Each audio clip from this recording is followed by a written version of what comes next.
Welcome back, everyone. Today we are talking about daily routine, but not in a boring textbook way. We want to help you describe real life, waking up, getting ready, going to work or class, taking breaks, and ending the day. These are things you probably do every day, so the English will feel useful immediately.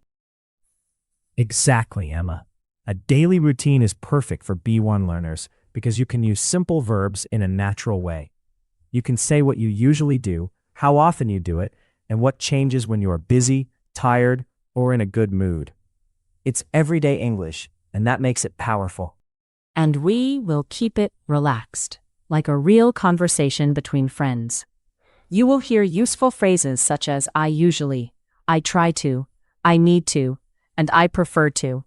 By the end, you should feel more confident talking about your own day without translating every word in your head.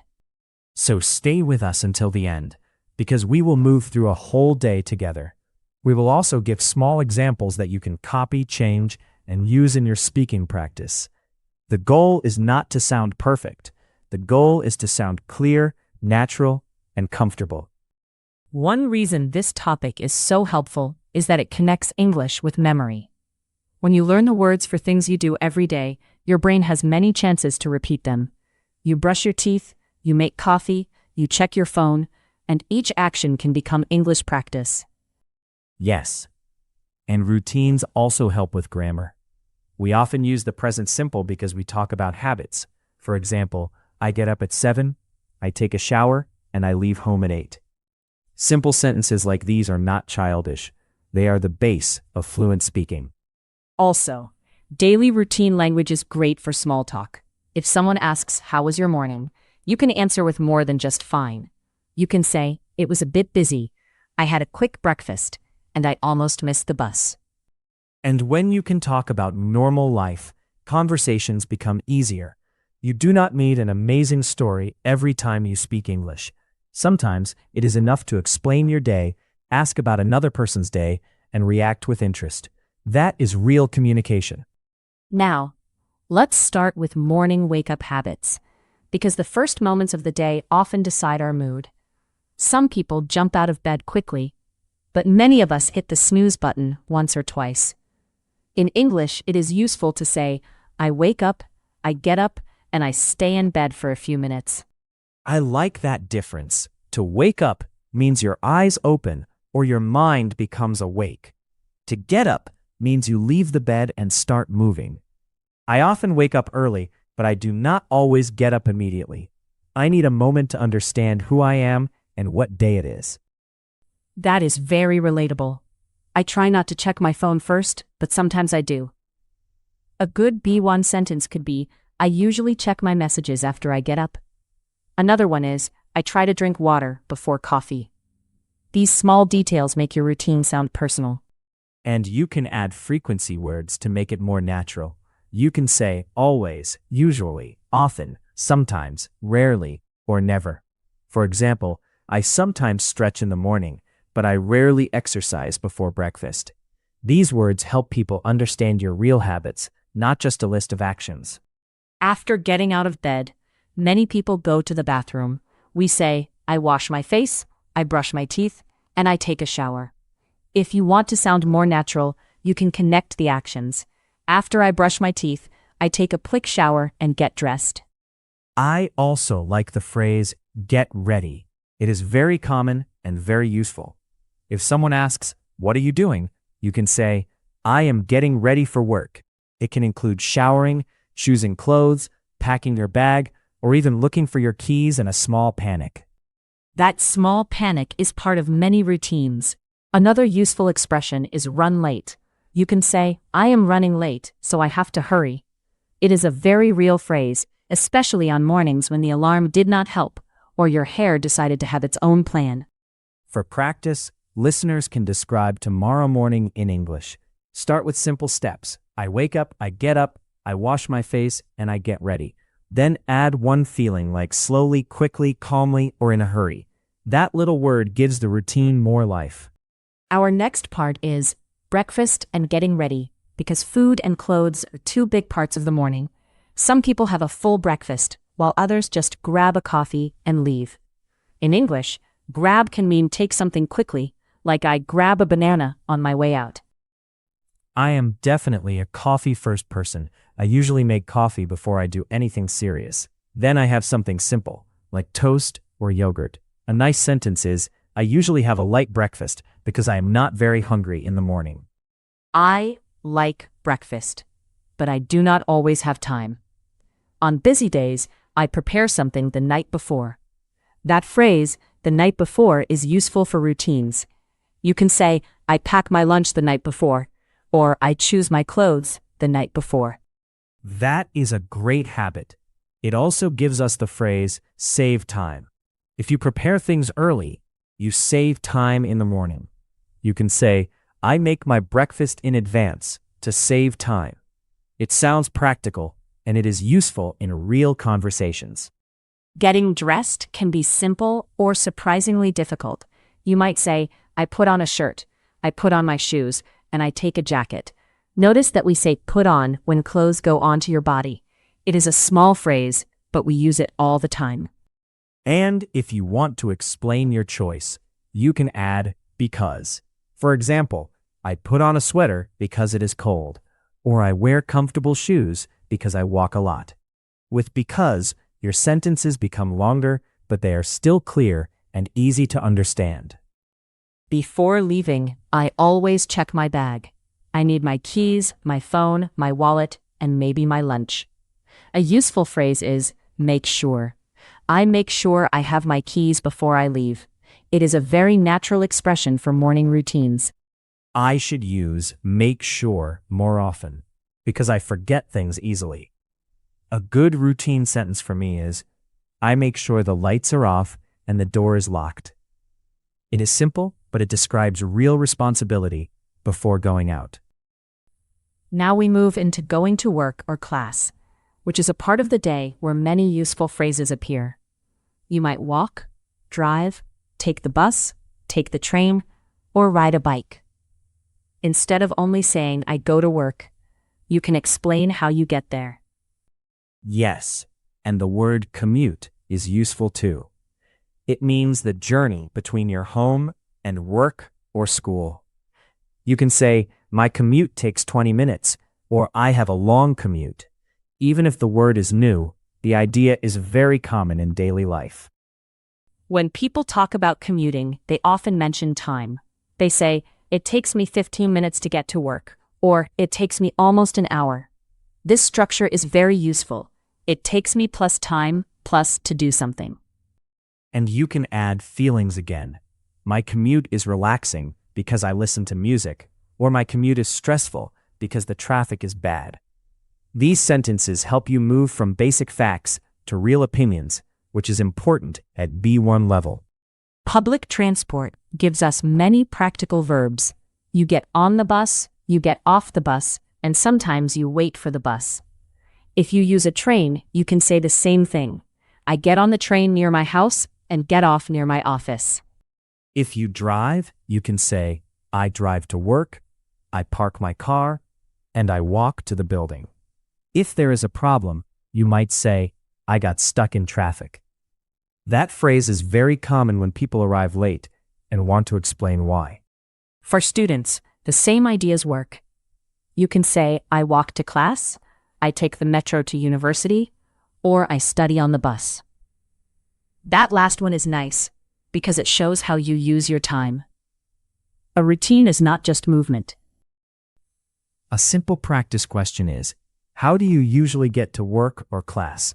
Try to answer with transport, time, and feeling. For example, I usually take the bus. It takes me half an hour, and I feel relaxed because I read. Let's continue with work, study, and small breaks. Because a big part of many routines happens at a desk, in a classroom, or in a workplace. You can say, I start work at 9, I check my emails, and I plan my tasks for the day. For students, it could be, I start class at 8:30, I take notes, and I review my homework. The verbs start, check, plan, take, and review are simple, but they are very strong. You can build many useful sentences with them. I also think routines at work need words for priorities. You can say, first, I answer important emails. Then I work on my main project. After that, I have a meeting. Words like first, then, and after that make your story easier to follow. That order is important in speaking. If you only list actions, people may get lost. But if you use connectors, your routine sounds like a clear story. You do not need complex grammar. You need simple structure and good rhythm. Breaks are part of a healthy routine too. You can say, I take a short break, I stretch my legs, or I get some fresh air. These phrases are useful because they show that you are not a machine. Everyone needs a pause during the day. I agree. A break can also be social. I sometimes chat with a coworker or send a message to a friend. At B1 level, you can explain why. I take a break because I need to clear my head. That expression means you need mental space. Another common phrase is, get back to work. After a break, you might say, I get back to work and finish my tasks. It is simple, but very natural. It helps you describe the movement from rest to action. If you are practicing alone, describe your work or study routine with 3 parts: start, focus, and break. For example, I start with emails. I focus on one task, and I take a short break when I feel tired. That is clear and realistic. Now let's talk about lunch and afternoon energy, because the middle of the day can change everything. Some people eat at home, some bring lunch. Lunch is also a nice topic for conversation. At work, people often ask, "What are you having for lunch?" You can answer, "I brought pasta from home," or "I am going to get a sandwich." These are simple phrases, but they are very social. After lunch, energy can go up or down. I often feel sleepy after a big meal, so I try to take a short walk. A useful sentence is, I feel a bit tired in the afternoon, but a walk helps me wake up again. I know that feeling. The afternoon can be difficult, especially if you have more work or classes. You can say, I need another coffee, but maybe I should drink water instead. That sentence sounds honest because many of us have that small daily debate. Afternoon routines are often about staying focused. You may have meetings, homework, calls, or personal tasks. A clear phrase is, in the afternoon, I usually finish the most important tasks. This gives your day a sense of progress. And if the afternoon is not productive, you can still describe it honestly. You might say, I lose focus after lunch, so I do easier tasks first. That is not negative. It is realistic. English is more useful when it describes your real life. A nice pattern is, when I feel tired, I do something. For example, when I feel tired, I stand up and stretch. Or, when I feel tired, I make a cup of tea. This helps you connect a feeling with an action. That pattern is easy to personalize. When I feel stressed, I take a deep breath. When I feel bored, I change tasks for a while. These sentences are simple, but they help you speak about energy, emotions, and daily habits together. Next, we have exercise, errands, and home tasks. Because after work or class, the day is not always finished. Some people go to the gym, go for a walk, or do a quick workout at home. These phrases help you describe healthy habits without sounding too formal. I like the phrase, work out, because it is common in conversation. You can say, I work out 3 times a week. Or, I do not work out much, but I walk a lot. It is okay to be honest. Not every routine is perfect or super active. Errands are also important. An errand is a small job outside the home, like going to the supermarket, picking up medicine, or sending a package. You can say, after work, I run a few errands before I go home. Run errands is a great phrase. It does not mean running with your feet. It means doing those small tasks. I might say, I need to run errands because the fridge is empty. That sounds natural, and it explains the reason for the action. At home, there are always small tasks. We say, I do the dishes, I do the laundry, I clean the kitchen, and I take out the trash. These are not glamorous phrases, but they are very useful because everyone understands them. I always forget one of those tasks until it becomes urgent. A useful sentence is, I try to clean a little every day, so the house does not get too messy. This shows a habit and also a reason. It is simple, but complete. You can also talk about sharing tasks. For example, my partner cooks dinner and I do the dishes. Or, my roommate takes out the trash and I vacuum the floor. Daily routine English is very practical for talking about living with other people.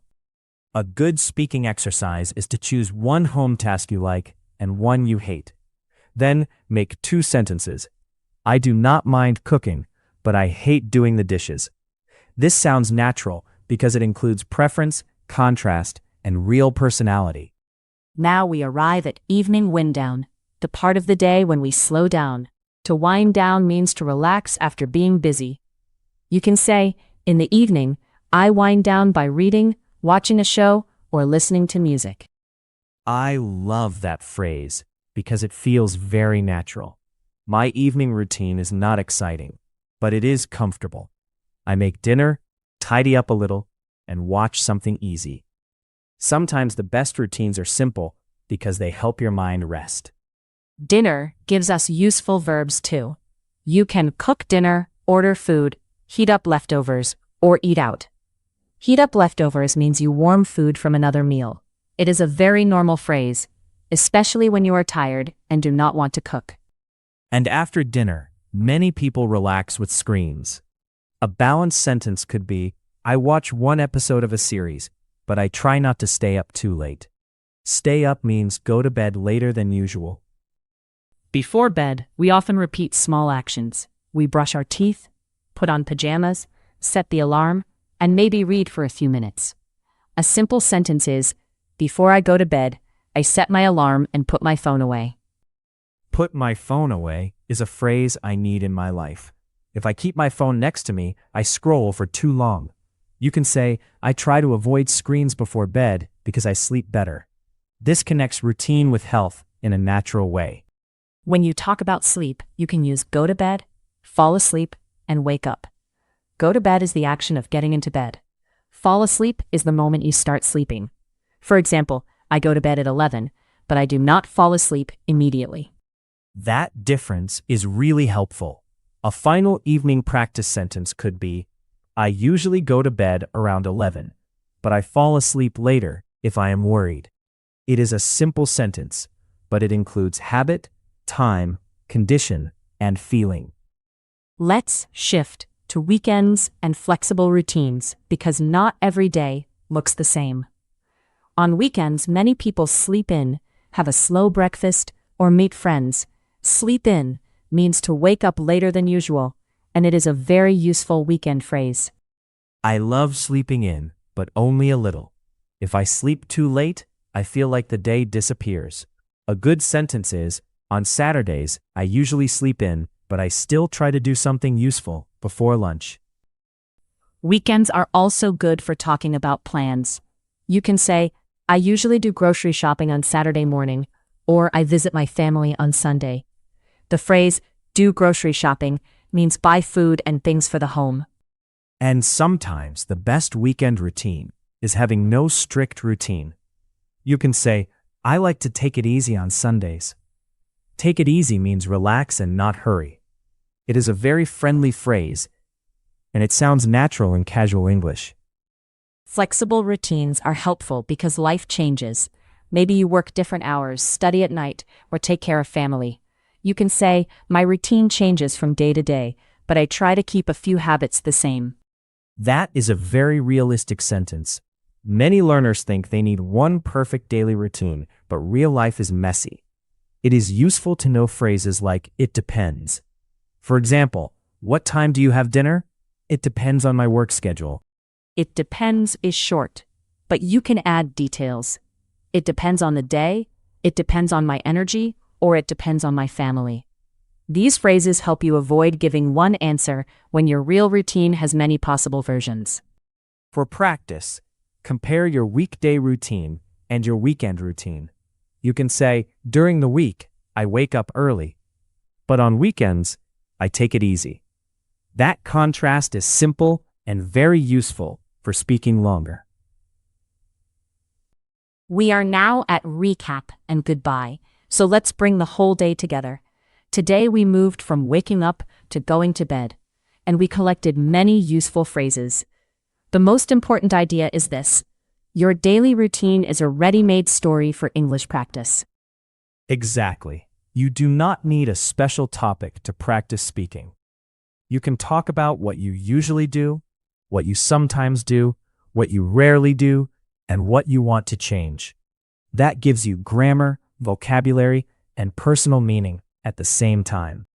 If you want a simple exercise after this episode, record yourself describing your day for 1 minute. Start with, I usually wake up, then continue with morning, work or class, afternoon, evening, and bedtime. Do not stop for every mistake. Just keep going. And after you record it, listen once and choose only one thing to improve. Maybe you need more connectors, better pronunciation of a word, or more details. Small improvements are easier to repeat, and repetition is what makes routine English feel automatic. Before we finish, remember that natural English often comes from simple sentences used well. I wake up, I get ready, I go to work, I take breaks, I run errands, and I wind down. These are basic phrases, but together they tell a real story. Also, try to notice your routine tomorrow in English. When you make coffee, say it in your head. When you leave home, say it in your head. This tiny habit can turn a normal day into a language lesson without extra stress. We hope this episode made daily routine English feel more useful and more personal. You can come back to this topic many times because your routine changes, your vocabulary grows, and your confidence grows too. That is a great combination for learning. Thanks for listening, and well done for staying with us until the end. Keep practicing, keep noticing small moments in English, and we will see you in the next episode. Until then, take it easy and enjoy your day.